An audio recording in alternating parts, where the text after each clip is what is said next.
On the 9th of August, 2022, on or about 1600 hours, 1 hour before the close of polls, the first respondent reported through various public news media outlets the voter turnout around the country was fairly low and was at an average of 52% of the registered number of voters. On 10th of August 2022, at or about 13 hours, in his first media briefing to the public, following the close of polling, their second respondent announced that the total voter turnout in the general election, as captured in the electronic voter identification kits, that is the KIM kits, was 65.4%, equivalent to 14,466,779 voters. Roman 3, the second respondent, however, indicated that he expected the above number to rise once the number of votes identified manually was taken into account. Contrary to the above declaration and reasonable legitimate expectation, the final voter turnout captured and declared in the final results of the presidential election in Form 3 for the president,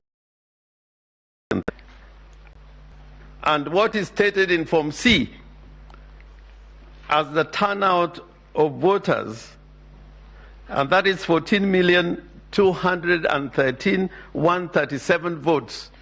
If you compute or add the number of votes cast for each candidate individually, that is the petitioner, the second respondent, and the two other candidates, that the figure that results is not the figure that was stated in Form 34C.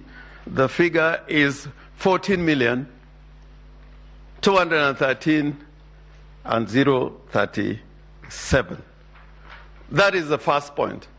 And this is important because as we proceed, we are going to demonstrate that the number of voters who took part in the elections and the number of votes cast in the election is indeterminate and is a moving target.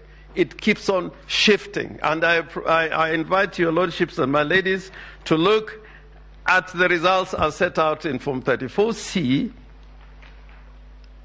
and I equally invite the court to calculate the number of votes garnered by each of the presidential candidates.